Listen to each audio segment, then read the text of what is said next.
right. Let's go ahead and get started. So, welcome to the cancel culture panel. I hope I speak for everybody when I say this is an annoying thing and I am sick of it. So let's learn a little bit about it and what you guys can do about it, both to help people and yourselves. Before we go super far, something about me.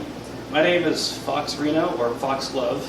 I'm an adult with a family. I feel that's a little bit relevant just so you guys understand my stage in life, what I've been through.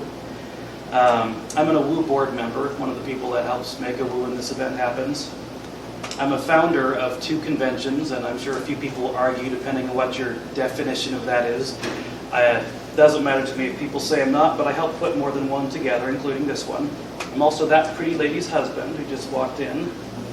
I'm a survivor of cancellation, and I want to witness to you guys today, I survived it, and you guys all can too. It's going to be all right.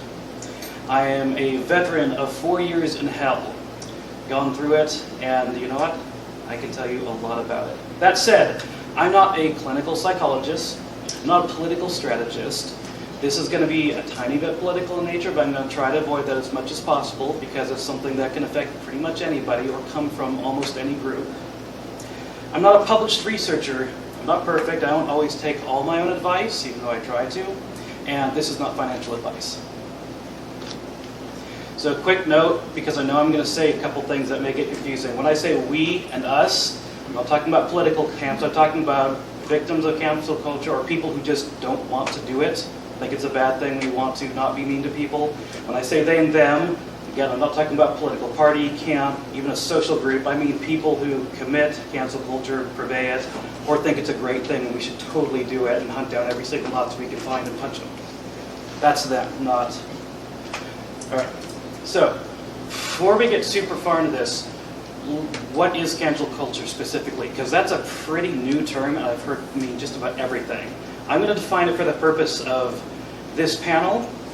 If you guys disagree, that's okay, but I'm not going to be talking about other various definitions out there. Cancel culture basically is, the term originates from comedians and celebrities that have gotten canceled from their venues by patrons complaining about offensive jokes.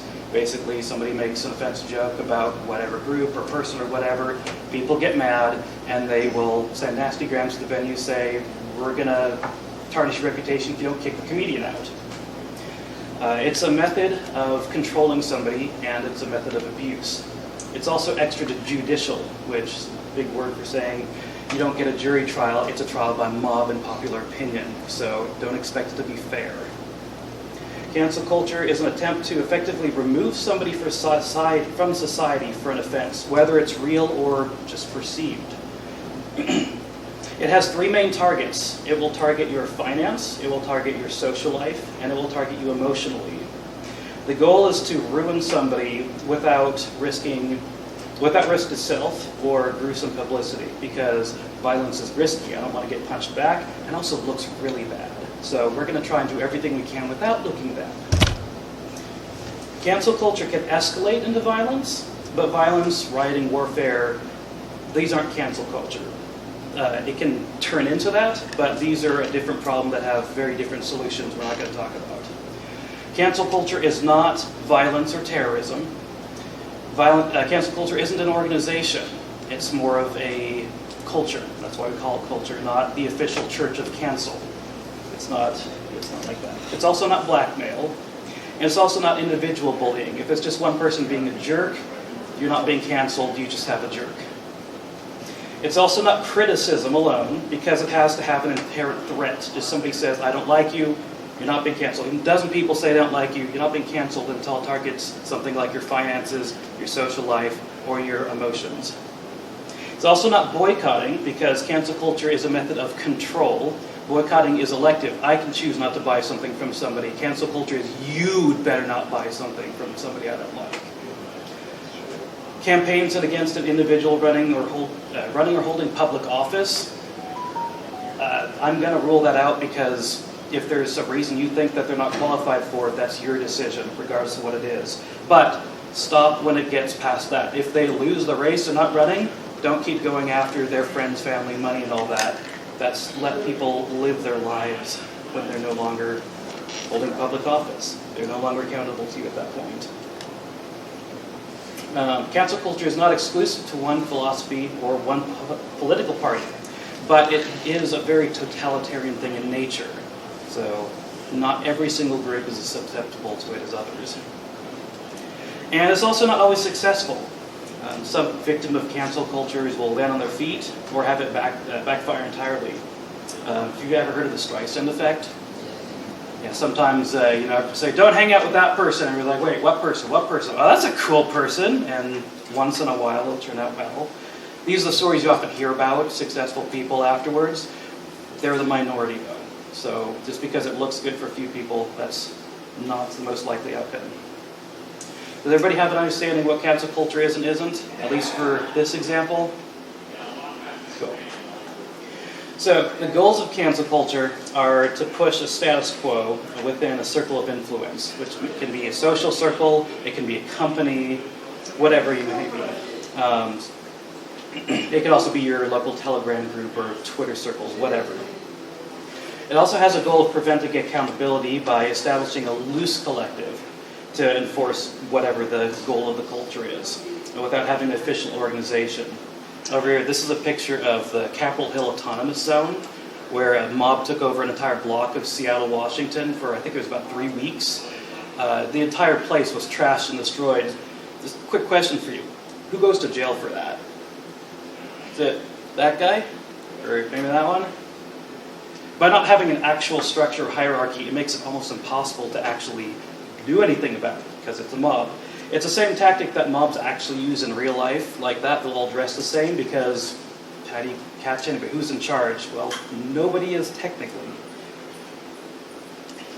See, most specific goals that exist outside a small social circle will be political in nature. So we may run up against that. I'm going to try to leave politics out as much as I possibly can. So, how does cancel culture get started? This is the most pandemic virus in the world. I know we worried a whole bunch about COVID. This is just as viral as COVID is. You'll start out with patient 0 who will acquire the virus by doing who knows what. I don't know. Say you hit your girlfriend or whatever. What happens, you're now a wife beater. Somebody else will be next to you, and guess what? Now they're associated with wife beater, so they're basically the same thing, right? Then a third person will talk to you or interact with you or whatever. Now we've got 3 wife beaters, or at least wife beater supporters. And you know what? By the time we've got 4 or 5 people, we've got a circular viral infection. So by the time we've got 5 people in this chain of cancellation that have infected each other, it doesn't really matter who started it. You're all the same thing basically. So we don't even know who patient 1 is anymore. In fact, the entire thing may have been made up. We don't know. All that matters is, guess what? Everyone's a wife beater, and everyone who talks to you is a wife beater, and that's all there is to it. We can't actually. It gets hard to trace back further and further, and even find what the hell even happened to begin with. So it runs out of control extremely quickly. People will contract trace your virology to find out who talked to who, and make sure that we know every single person that's infected, so we know to stay the hell away from them, because we don't want to talk to infected people.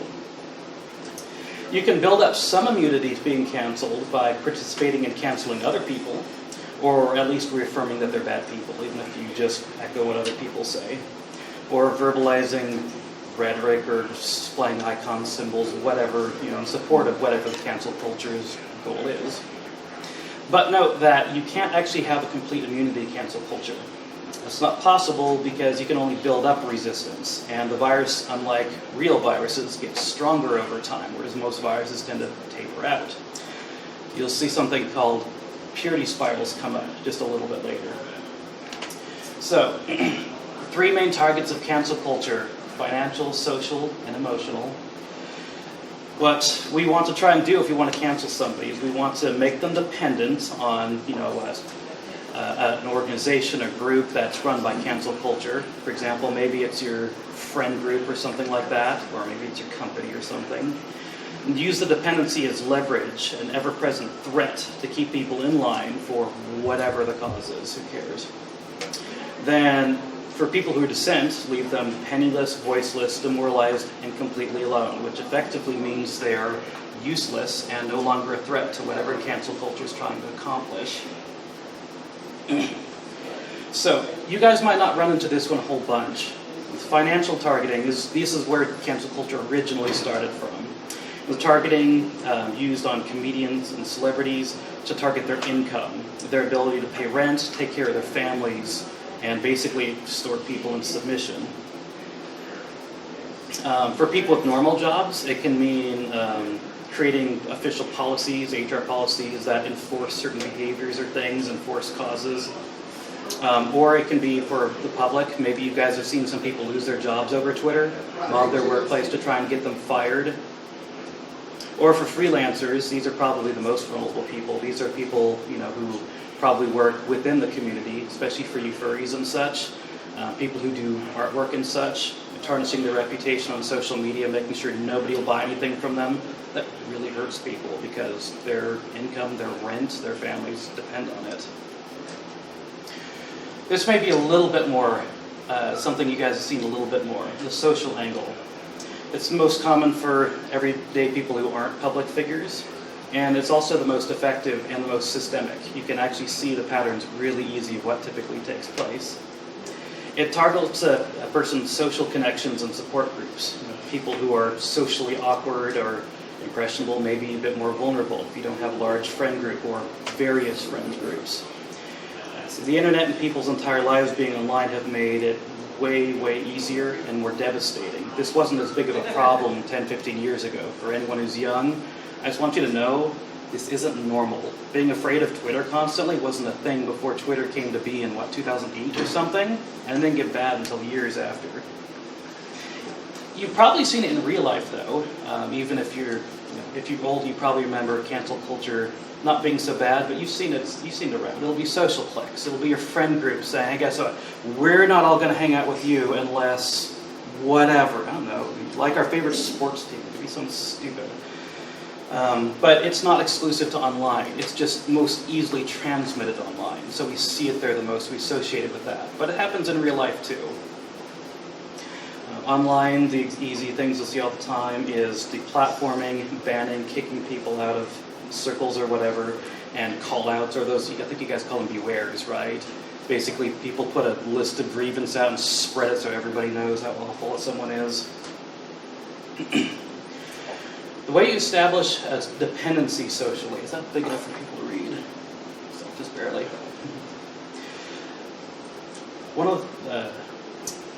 It works best when you can establish a dependency first. So, for example, love bombing a person who supports the culture. You like the thing that we like, you're such a great person, come on, everybody should support you, we support you. Then establish a wedge between them and any other support groups that they have. Those people don't support what we support. They're terrible people, they're Nazis, you probably shouldn't like them, or you should be really skeptical of them. Increase the rhetoric to further the divide. People who disagree are Nazis, racists, all the whole basket you'll get. And then discourage communication with these others that you should probably not be hanging out with anymore, because we're the good people. We support the thing. Eventually convince them to cut off ties with friends and families because, Nazis are bad for you, right? You shouldn't be talking to them. Reinforce it by loving the person, love bombing the person every time they support whatever the cause is, and hate bomb them when they don't comply. Have you guys heard the terms love bomb and hate bomb? You guys understand what I'm talking about? Again, a couple know. So, you guys have probably seen hashtags going around on Twitter. You guys have probably seen ones that are really popular. People paste them because they want to be good people, and it's what good people do is you spread hashtags. And what happens? You get comments, you get all the likes, you get the positive reinforcement for doing the popular thing, whatever it may be. And then hate bombing, of course, is the opposite of that. That's what the heck do you think you're doing? Why aren't you supporting this thing? I don't see this hashtag in your bio. The negative reinforcement to try and coerce the behavior. And then the most important thing is task individuals with policing each other and make sure that every single thing that they do in public or say in public is scrutinized by all your other friends. So every single time that you say something, all of your friends are watching and they will pounce on you if you say something wrong. The last one is emotional targeting. This keeps people in a constant state of heightened emotion. Creating panic and anger can drive a constant call to action. It's always an emergency. My God, Nazis are everywhere. You've got to do something, or else we're all going to die. When an individual steps out of line, you hate bomb them, make them feel isolated, make them feel like crap, make them feel worthless, like their entire being is a threat to other people. You create a fear of speaking anything besides whatever is approved by the cancel culture. And make sure that everyone knows you will be witch hunted if you even look like you're saying something wrong. I hope that none of you guys can relate to this, but I know a few of you here probably have been in the subject of this before, right? Yeah, I see nods around. And the last thing is maintain the isolation of whoever your victim is. Make sure that apologizing, recanting, and coming back to your cancel culture group is their only option. Make sure that they've remember, we've just cut their social ties off. We drove a wedge between them and their other friends because they're Nazis or whatever. Make sure we're the only ones you can get support from, but only if you do the thing that we want you to do first. This is why it's abusive and controlling. Let's see. So, who the heck's even doing this? Cancel culture isn't an organization, but it does have a little bit of loose structure. There's basically 3 main tiers, and because there's no official structure, you guys may have some other ideas about how this works, that's fine. What I see when I look around is there's basically 3 groups. You'll have what we call the programmers. They're influential, but not official or elected leaders of the cancel culture, and they will set the tone for what's acceptable, what do we support, what are people not allowed to say. Then you'll have a middle rung of useful idiots, which are the midwits who latch on to what the programmers say and hope that they'll further themselves. I want to be popular also. I want to do the popular thing. I want to be what they're like. Basically, if you think of like a villain trope, they've always got that, kind of clumsy lackey next to them, admires them, but, he's still always going to be the sidekick. That's who I'm talking about. And lastly, the vast majority are the NPCs. Now I know that that's used negatively. I want you to understand, I'm not trying to disparage people. When I say NPCs, what I mean is they're the well-intending people who just hear this is what good people do, and they do it because they're good people. So NPCs are not bad people, but they may cause some bad things to happen. And you'll see this out in certain social scenarios too, where maybe an NPC thinks they see a Nazi and they go after them.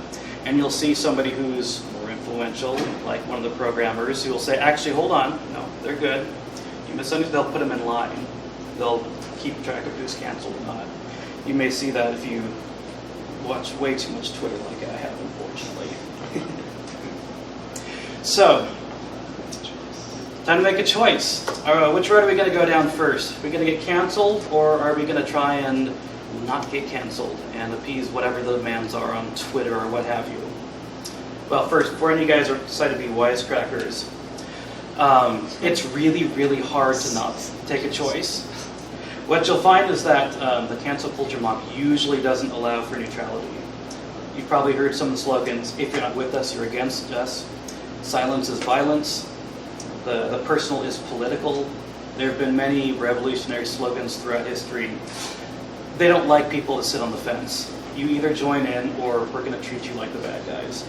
So this is also one reason why non-political entities can seem like political, because if you try to not take a stance, well, guess what? You're going to get shoved in with one of them regardless.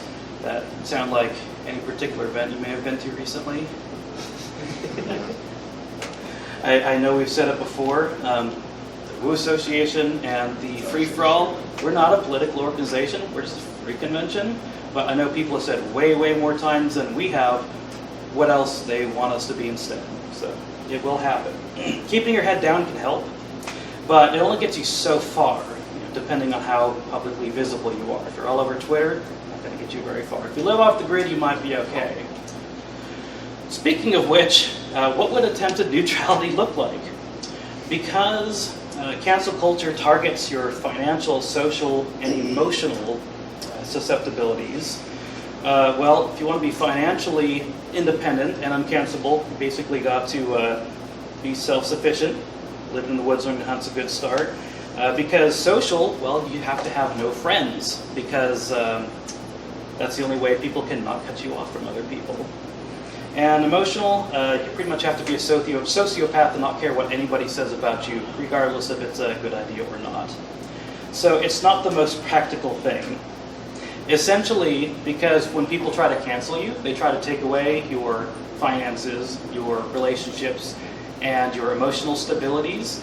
The only way to avoid it is to basically remove yourself from society voluntarily, in which case you've basically already done what they want you to do anyways. So it doesn't really help that much to try and avoid it. Open war is upon us, whether we would like it or not. So let's talk about what happens if we decide to, we're going to appease the mob here. We're not going to get canceled. Some of you guys have seen that before and so you're laughing at it. Well, the cancel mob is always looking for a bad guy. And guess what? They're going to find one whether there is one or not. Because I don't have time for history lesson, but if you've ever seen, France is a great example, Les Mis or something like that. The people who are trying to push a cause will typically, that they're willing to cancel people and hurt people to get their way, will go for the most obvious person. Look at the person who's obviously the Nazi first. And look at the person that just looks like a Nazi. And while you just talk to the Nazi, and so on until you are pressuring people that might actually have been on your side to begin with. So your fence sitters, even if you try to remain neutral, will be forced into making a choice whether you like to or not. Also remember that even if you try to appease the mob, your records of your wrongdoings will never be forgotten. Twitter never forgets anything. You guys know that at least, right? People will dig up things from 50 years ago if they can find them anywhere. Appeasement only buys you time. Mob appeasement also still requires a lot of sacrifice on your part. So there's still a cost even if you think you're going to avoid the worst of the brunt of it. Because as polarization increases, you're going to be forced to give up more, such as your friends, your values, your beliefs, or even your favorite content creators. You might not be able to watch your favorite anime because it was made by... These Nazis are just everywhere, aren't they? Even over there, be gracious. But on the bright side, you can at least be expected to be showered in love every single time you make the right decision, according to whoever is canceling everyone. So you get that going for you. Also, here's another benefit. You can rise in the ranks. You can turn from an NPC to one of the middle people. The programmers still need their lackeys to help reinforce things. Just like in every chat room or whatever, everyone wants to be a mod, right? Be the owner's best friend. Yeah, you can become one of the popular people. Remember that you'll never actually take over the cancel culture and be the programmer yourself, but you may still get some personal benefit out of it. But you'll also spend the rest of your time trying to maintain your usefulness, and you must do it at any cost, no matter who you are folks to target, what your favorite things are that you have to give up because they're not cool anymore. So, this is the more interesting one that I hope people are most interested in. Let's talk about actually getting canceled, because it's coming for us. But it's not as bad as you guys might think. Getting canceled is effectively a run of the gauntlet. It's really painful, you're going to get hurt, but there's a light at the end. Here's what to expect if you guys end up going through with it. The phases may come a little bit faster or slower depending on how visible you are on the internet and how bad your offense was. But you'll find the same thing happens to pretty much everybody who goes through cancellation.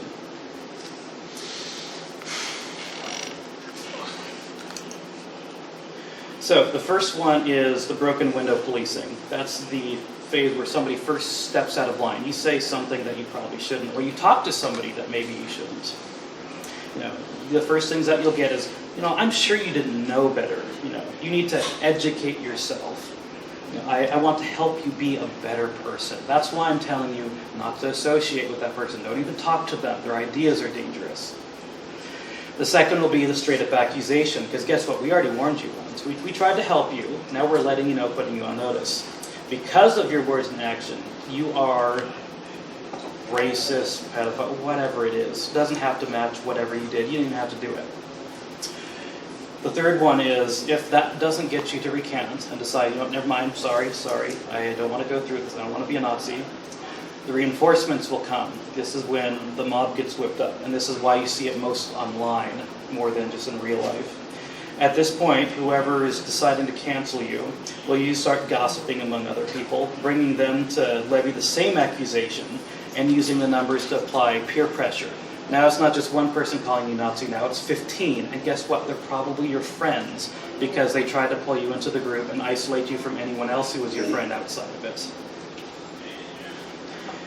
Next, you'll get the threats. We can't support you. It would be wrong of us to associate with you because of, whatever you are. We're going to tell people to block you, not to speak to you. This is also your last chance to turn back. They may welcome you back if you decide to recant whatever you said or whoever you talked to. But remember, everything you've done to this point will be remembered. The fact that you ignored me the first several times. The last phase is where things get a little bit interesting, and a lot of people who haven't been through it don't realize. After you get to officially being canceled, it never leaves you. It will stay with you forever. You'll never be welcomed back into the cancel culture, even if you want to. And you're effectively excommunicated. Your numerous accusers will now make an example of you, telling everyone, telling anyone that has any sway over you, be your friends or business partners or whatever. Excuse me. Here's my spot.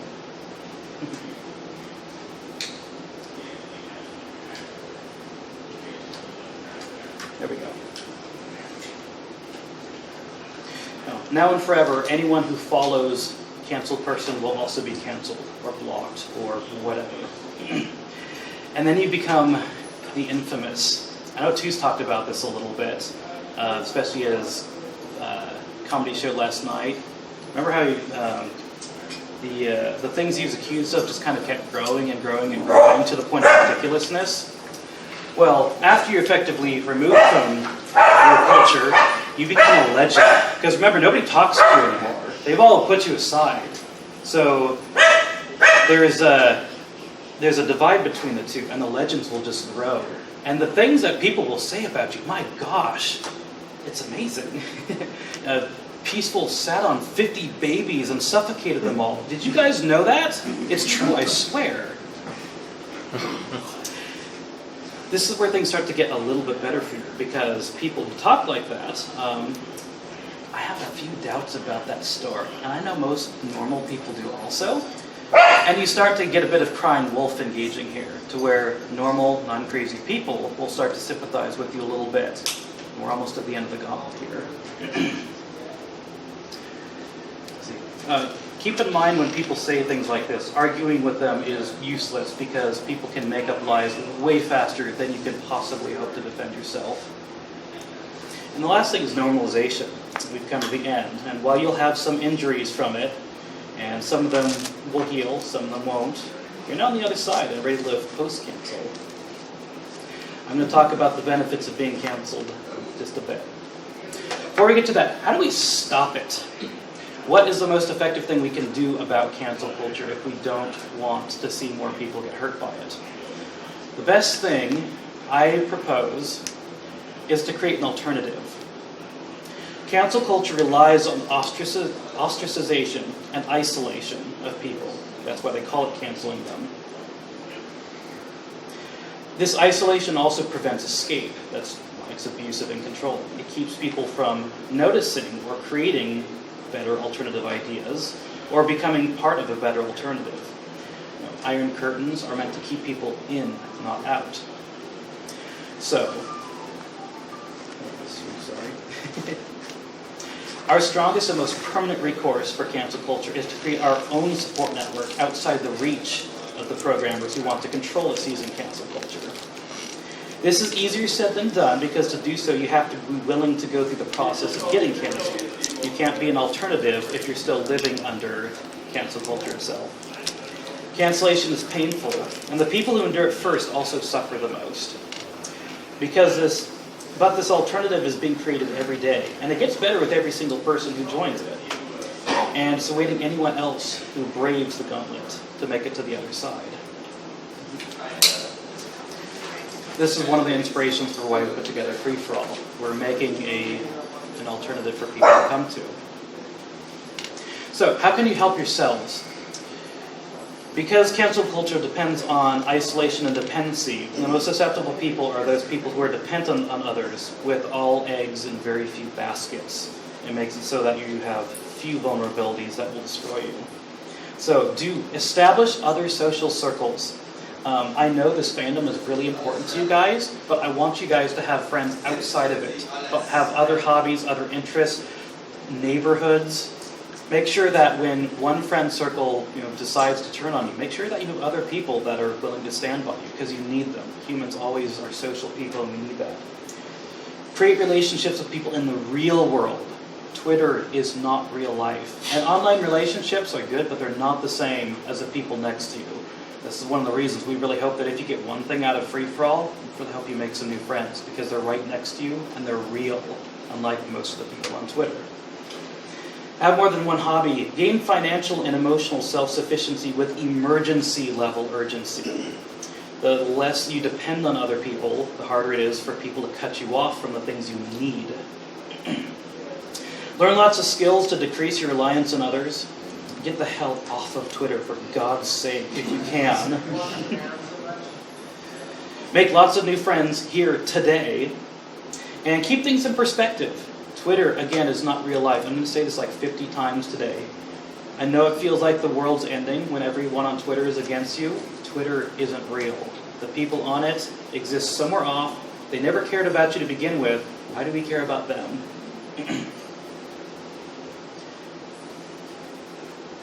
Twitter isn't even a large section of society. Something like 2% of the entire United States is on Twitter, or something like that. I should grab an actual statistic, but 78% of them are made up on the spot anyways. So. Also, don't lose connections with your family. Don't have only a couple friends, especially if they're all online. Don't let your fandom be the most important thing in your life. I know it's important to you, but there's other things that are more important than just our hobbies and interests. Don't be financially reliant on others. Try not to be emotionally reliant on others. And don't care about what people say on social media. Also, don't forget to participate in your neighborhood and local community, because they're the people that are actually close to you. Another way you can help yourself, I know this seems crazy, but talk a little bit less. I'll explain what I mean here in a second. So I'm here to tell you your best options, not perfect solutions to when people are trying to cancel you or threaten your finances, social life, or emotional health. The best ways to deal with cancel culture might not make you happy, because they aren't fair. Nothing about this is fair. It's unfair by design. It's supposed to be abusive and controlling. So don't expect it to be fair, and don't expect these to be ideal solutions. I'm sure even if you've never been to court, you probably know what's the first thing your lawyer will tell you when he meets you? Shut up. Trying to defend yourself in front of the cameras is not going to help. They're not looking to try and prove you innocent. They're trying to find what's the most exciting and dramatic. And that's assuming that they're just neutral, like a news outlet or something, and not people that are actively hostile and hate you. I promise they're a lot less nice. So, don't engage with bad faith accusations and discussions. For the most part, I know your first instinct when being accused of something is going to be to defend yourself, because you're innocent, right? You should have your voice heard. But ask any lawyer. It doesn't usually help. For the most part, if somebody says something stupid about you on Twitter, let it go. And there's reasons for this. It's not crazy. A liar can create 5 more lies before you finish debunking the first. And that's assuming you even can. Usually it's not something you can even prove never happened or something. So don't engage in it. They'll just encourage them to create up more things about you. And then you'll have more lies to deal with, and it'll accelerate. If you have to address something, sometimes it can be useful to, usually not, but if you have to address something, do it once, do it clearly and specifically, and never again. Don't get tricked into apologizing over and over and over. If somebody asks about it, you say asked and answered, point to it, whatever. have a statement in your pocket. I know somebody who actually does that, keeps it in his wallet for, oh God, here we go again. All right, here we go. Same thing I said 6 years ago when it first came up. And never let anyone acting in bad faith drag you into an argument. They're not trying to find the truth. They're trying to get you to talk more in hopes you'll say something exploitable that they can also use against you. Also, never apologize when you've done nothing wrong. If you do have to apologize publicly, because we do make mistakes sometimes, do it once, and again, don't do it again. Anyone who brings it up, point to the first time you said something about it. Also, stop caring about every single rumor out there. Yes, we want to seek the truth, but here's the thing. You don't need to identify every single bad person in the world personally, or keep track of every single thing that every person did. Think about that for just a second, because in the last 10, 15 years or so, that's kind of been something people have started assuming as their responsibility. Maybe you guys don't think about it that much, but I'll bet you've probably felt that, or at least you know people that feel that.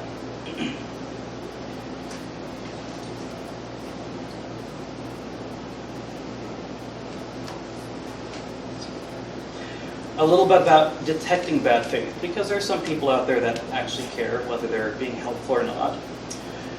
These are some clues, but not guarantees, that something should probably be very, very carefully examined before you decide to respond or just dismiss it. So, complaints about the fact that you said something, but not about what you said. For example, if you have an opinion and somebody says, "That's terrible, that's a terrible thing for you to say." Well, why? I didn't say why. They're just mad that you said it. What that means is that they don't want you to say what you want, not that there's actually anything wrong with it.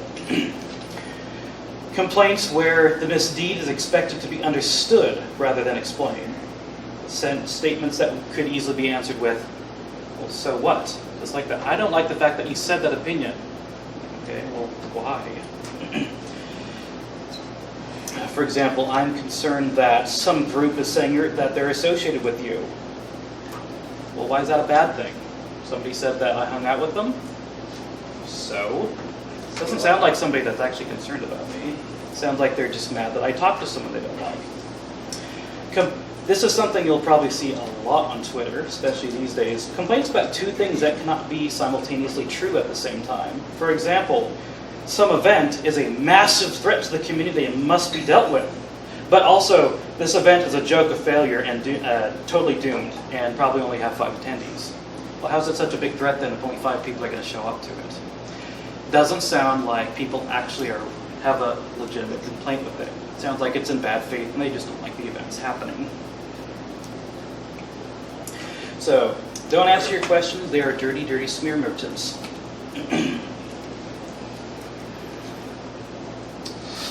Last thing for helping yourself is reject a few of the preconceptions that you'll have seen out there. For example, stop feeling obligated to take a stance on everything just because someone asks you about it. If somebody says, "What do you think about this person that's been dramatic online?" Well, a lot of people's first instinct is, "Well, I'm not sure, I heard about that, I'm going to do my own research." Well, yeah, that's good, but how about, why do you care? You don't have to know every single thing someone did bad. You don't have to take a stance on everything. Every single YouTuber that ever did something allegedly bad, I don't have a stance for every single one of those things. If you ask me, I'm just I don't know. I don't watch them. And if I did, I just watch their stuff. I don't care. If they committed a crime, the police can handle it. Talk with or associate with anyone you feel like, and never ever apologize for it. It's never a crime to talk with somebody. The fact that you talk with somebody doesn't mean you agree with them, share their beliefs, did any of the things that they did, approved of anything that they did. Talk with anybody, anytime, and never feel bad about it, ever. Reject collective guilt. Discuss people as individuals, not groups. Groups out there can have multiple people. They may not all think alike. It's so much easier to cancel people in groups because you can just say, the AWU Association is bad, or whatever. Guess what? There's 100. We all think differently. We all got different politics. Which one is bad? Tell me. You say, AWU Association should be banned from the... Which one of us? Who did the thing? We're all different. What are you talking about? 100 people like they've got some Borg hive mind or something. It's silly. No two people have the identical brains, and they most certainly don't have the exact same criminal records because they don't do the exact same things. Reject accusations of affiliation. You're not affiliated with anyone or anything just because someone says you are. When people say, you're affiliated with that person, or you're associated with that person, no, I'm not. You associated me with them. I didn't. That's you. I know some of you guys are snickering because you've come across this, right? Mm-hmm. It's stupid. But it's been so ingrained into our culture because we live in a cancel culture that everyone understands it. That's why rejecting these ideas are important. And you know, people realize this too. If you say things to people like that, they'll cut, wait, hold on a second. That's not supposed to be right, but it is. People know. And lastly, probably most importantly, refuse to live in fear. Fear is the last stranglehold. Oops, I got stuck in keys by accident. Refuse to live in fear. It's the last stranglehold cancel culture can still reach you with, even on the other side of the gauntlet that we've run through. Fear causes people to be demoralized and ineffective at resisting it or helping other people. Fear causes people to be paranoid and do stupid things. Stupid things are exploitable. Fear leads to anger. Anger leads to hate. Hate leads to suffering. And that's right. Whether it's you or somebody else, it's not good. A little bit more about how to help yourself. Not just specific actions, but life traits that can help you a lot. Be humble. Do apologize when it's warranted. I know it can be really hard to critically examine oneself honestly when we're always on the defense by BS accusations and stuff. Keep that in mind.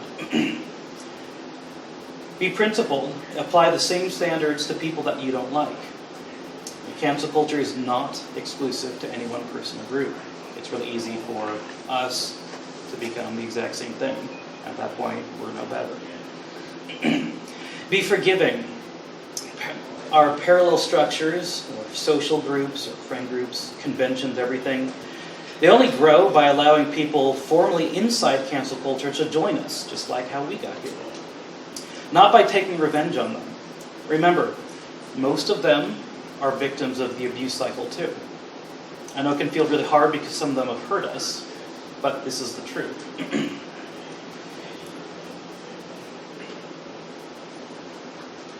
And as always, living well is the best revenge.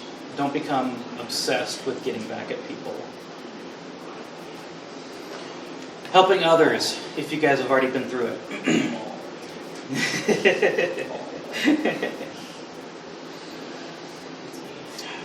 Yes, it's many of you guys. We've been through it, and I appreciate every one of you.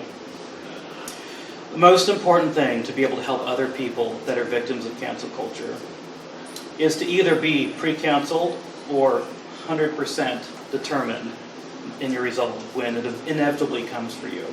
You may have been able to sit it out for a while, but it's going to, and you're going to end up having to make choices about which friends you give up or don't. Not because you want to, but because they won't let you. Neutrality is not usually allowed in cancel culture. Be willing to be a friend to anyone without being afraid of it. Now, I'm not saying literally every single person has to be your friend, but don't be afraid to be a friend to somebody just because somebody else says you shouldn't. I wouldn't recommend hanging out with a sociopath with 50 murders on his record, but Teach their own. Yeah, that's a different thing to be afraid of. Just don't make their list. Yes. This is a really big one that a lot of people don't understand, or at least I feel they don't understand, not going through it, is to understand what people who are canceled are going through. Consider not asking every single person for their side of the story. People who are getting sick of cancel culture are getting very good at understanding you shouldn't believe every single thing you read online. Do your own research. And I completely agree with that. But I'm going to suggest, in some cases, take that a step further. Don't just do your own research. Care less. Here's the thing. How many things that Twitter says about people are true? How many times have you seen lies come up about people? It's probably a lot. What makes you think this one is any more likely to be true? Maybe we don't need to interrogate every single person about every single thing they've been accused of. Especially because I can tell you, cancel culture comes especially if you're people who are well known. Peace Wolf knows, just as an example, hundreds, thousands of people. You have no idea how many people still come up to her and say, "So, are you really a racist?" That hurts. I mean, the first few times it feels nice to get a chance to say, no, this is my side of the story. And people say, "Oh, okay, I get it. I'm so glad I came to you and asked you. I understand the truth now. I get it." That's great the first 3 or 4 times. When you've gone years and years and years and years, and people still think you're a racist by default, or at least to the point where they feel they have to ask you, "Are you a racist?" That's really offensive, and the fact that people think that hurts a lot. So, not saying not to do your own research, but consider that. Is there any reason we have to in every single case? Does it really matter? Because they're going to keep coming up with more additional things faster than we can research them anyways. Well, and after all, how often is Twitter correct? Well, you got to think of it this way too. Even if it is real, even if it is true, let's say somebody did blah, blah, blah, blah, blah. Why does it matter to you? What does it matter to you? They didn't do it to you. And you have Twitter bots that are doing it automatically. You are on either side of the situation. You're just somebody who happened to stumble across it. What does it matter to you? It didn't affect your day-to-day life. I'll just say give people the benefit of the doubt. Like, Don't assume that they're move on racist. and- Don't assume someone's a racist until they prove their innocence. Assume Twitter's full of shit until you've got a really good reason to think so. In other words, get to know the person, Right. become friends with them. Mhm. If there's, the thing for me is, if somebody tells me, "Oh, you shouldn't associate with that person," I'm going to go right up to that person. I'm going to start talking with them, and you know what? I'll listen to what that person had said. "Oh, he's a blah blah blah blah blah blah blah," Mhm. and I'm going to talk to him. The thing is for me, most people have a good head on their shoulders. You can understand if somebody is a sociopath or is not. You can figure things out by just getting to know people. Yeah, you don't have to ask the People, specific they questions. can't You'll find out. Yeah. I've never met a racist who wasn't proud of it. Oh, That'll yeah. be the first thing they tell you. They'll tell you that before they tell you if they're a vegan. So you don't necessarily have to go, "So I heard you're racist. Could you tell me why you're not?" You'll find out pretty fast, I promise. And on this note also, I didn't put this in the slide, but if somebody snaps at you when you ask, "Are you really a racist?" or whatever, "I'm just trying to find the truth," please understand, it's not a good thing to snap at people. They're fucking sick of it. Being tarnished and called a racist for years and years and years straight for things you didn't even do, please just be extra forgiving. We're human, and we get tired of it. We don't mean to, because we know you guys all intend the best, but well-meaning people can sometimes do things that hurt. Support creators whose income streams are affected by cancel culture. Remember, finance is one of the largest targets. It doesn't affect many people, but the people it affects, it's devastating. Support your artists that are going through it, or whatever have you, your merchants. Support organizations, businesses, and people willing to still do business with canceled people. There's a reason we're so absurdly gracious to our hosts here. Some of you guys know this is not our first venue that we tried to pull this event off at. We went through it. People sent nasty grams. We got canceled from the venue, and we had to find some people that said, "You know what? No, we're going to stick up for you guys. We're going to let you have your thing," even though it means they have to put up with a lot of us on our behalf. And how to help other people understand. This is something that I don't have enough time to discuss every single thing about how you can help other people understand about cancel culture, about how to deal with other people that are facing online harassment and things, but come back next year and I'll try to get some more. Let me see what my time is at.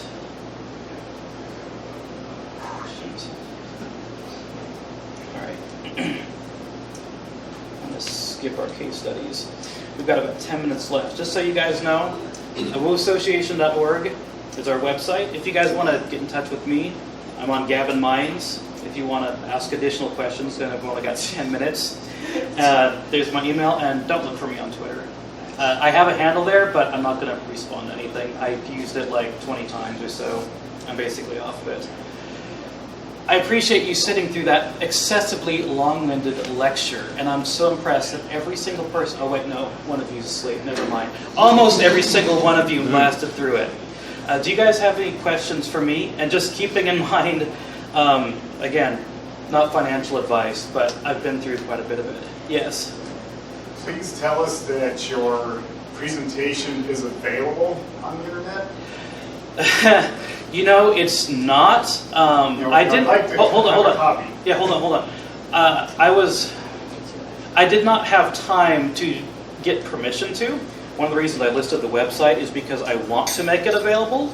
But that's my email, and I will send you a copy if you can't find it there later. So, also, this will get better next year. Anyone else? What's up? It said 4 years of hell. What do you mean 4 years? I thought it was just a new thing. So For for me, or more specifically, my wife was canceled about 4 years ago, and we've endured it since then. But again, we went through the gauntlet, and honestly, things got a lot better after about the first year. It took us a while to emotionally, socially regain ourselves. We lost a lot of our friends. We lost a lot of our support. It hurt a lot. I never seen my wife cry so much. But she got back on her feet, and eventually she wanted to help other people do the same. And now we have a whole new convention. It took a few years, but we managed to. That's where you learn you have, who your real friends are when you try to be truthful. This is true. Yeah. You will lose friends, and you'll lose some people that you don't think would ever turn on you either. Something to remember when going through it is some people will surprise you that turn against you. It's not because they hate you. It's not necessarily because they hate you. Sometimes it's because they're being forced to choose a side, and they're choosing the one they think is going to involve less pain for themselves. This is why I say, when people hurt you, be willing to forgive them, because they're being subjected to the exact same abuse. They're just trying to appease the abuser because they don't want to get hurt. And they're going to get hurt. And they're going to go through that same gauntlet as you later. And we've got to be ready to say, you know what? I know you hurt me, but we're on the same side now. You went through the same thing as me. You don't want it to happen to other people. We don't have to keep perpetuating the same forever list of grievances that you'll get from cancel culture and holding them again against people forever and ever and just hating everyone for all eternity. It's not the way it has to end. Anyone else have any questions? What's that? Do you have a link to that sticker pack? Well, tell you what. Ask that lovely lady in the back, Peaceful. That's peaceful. Yeah, I may have borrowed one from her. What was the question? Yeah. How do I get a sticker pack? Yeah, your sticker pack's in. What about it? Where'd they go? Where? It's on the shelf. They just gotta, Oh, you want money to it? once you put something else, you can add it, Oh, like I did. do you want to use the stickers or do you want to know who made the stickers? I want to use them. Like add them to the collection. So what she's trying to get to is that they're a pack that can be purchased and then customized. She put her own character onto them. You can do the same thing as well, though, but those are her particular characters, so I think she has them private for that reason. But you can still get your own. Okay. It costs a few bucks or something somewhere, and she can tell you where she got them. Anyone else? I hope this has been informative, helpful. Please let me know if it has been by getting in touch with me later. I'll be around the con if you guys think of anything else later on, and I hope this improves you guys' lives. Thank you, everyone.